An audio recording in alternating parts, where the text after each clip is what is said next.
கிருஷ்ணரின் மைத்துனர்களான பாண்டவர்கள் அஸ்தினாபுரத்தில் வசித்து வந்தனர். அஸ்தினாபுரம் என்றால் யானைகள் நிறைந்த இடம். யானைகள் கட்டி காக்க நிறைய செல்வம் வேண்டும். அந்தளவுக்கு செல்வம் படைத்த பூமி அது. பாண்டவர்களுக்கு எதிராக அவர்களது பெரியப்பா திருதராஷ்டிரனின் மக்களான கௌரவர்கள் செயல்பட்டு வந்தனர். அவர்கள் பாண்டவர்களின் பூமியை அபகரித்திருந்தனர். இது பற்றி விசாரித்து திருதராஷ்டிரனுக்கு நல்லறிவு புகட்ட தகுதியானவர் அக்ரூரர் என்பதை உணர்ந்திருந்தார் கிருஷ்ணர். மேலும் அவர் பாண்டவர்களின் தாய் குந்திக்கும் உறவினர். அதை அக்ரூரரிடம் எடுத்துச் சொன்னார். அவரது கட்டளையை ஏற்ற அக்ரூரர் சில நாட்களிலேயே அஸ்தினாபுரம் புறப்பட்டு விட்டார். திருதராஷ்டிரனின் சகோதரர் விதுரர் நியாயத்துக்கு கட்டுப்பட்டவர்.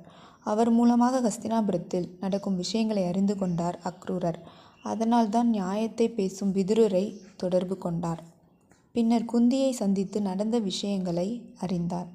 திருதராஷ்டிரன் பிள்ளை பாசத்தால் பாண்டவர்களை கொல்ல திட்டமிடுவதை உறுதி செய்து பின்னரே திருதராஷ்டிரனிடம் சென்று அறிவுரை வழங்கினார். அவன் செய்வது நியாயமல்ல என்பதை ஆணித்தரமாக எடுத்துச் சொன்னார். அப்போது திருதராஷ்டிரன் தன் தவறை உணர்ந்திருப்பதை ஒப்புக்கொண்டான். ஆனாலும் அவன் அவரிடம், அக்ரூரரே, உமது போதனைகள் எல்லோராலும் ஏற்றுக்கொள்ளப்பட வேண்டியவை என்பதை நான் அறிவேன். ஆனாலும் ஒருவனுக்கு மரணம் என விதிக்கப்பட்டிருக்கும் வேளையில் யார் அறிவுரை சொன்னாலும் அதனால் பயனில்லாமல் போய்விடும். அந்த அறிவுரைகள் அமுதம் என்று தெரிந்தாலும் அதை அவன் ஏற்க மாட்டான்.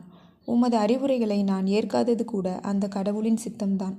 ஏனெனில் கடவுளின் சித்தத்தை தடுத்து நிறுத்தும் சக்தி யாருக்கும் இல்லை. அது நம் இருவருக்கும் பொருந்தும். அறிவுரை சொல்பவனும் பெறுபவனும் கூட அதற்கு விதிவிலக்கல்ல.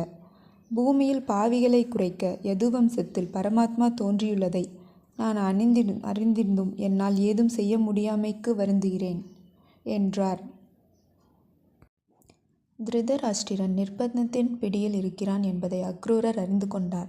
திருதராஷ்டிரனும் தன் பிள்ளைகளை காவு கொடுப்பதற்கென்றே நிர்பந்தத்தின் பிடியில் சிக்கியிருந்தான். அக்ரூரன் மதுராவுக்கு திரும்பி கிருஷ்ண பலராமரிடம் விஷயத்தை சொன்னார். போரை தவிர்க்க முடியாது என்பதை உணர்ந்த கிருஷ்ணர் பாண்டவர்களுக்காக பல வகையில் போராடி வெற்றி ஈட்டி கொடுத்தார். இந்த போர்க்களத்திலே கீதை எனும் வாழ்க்கையின் யதார்த்த நிலையை உணர்த்தும் அருமருந்தையும் தந்தார்.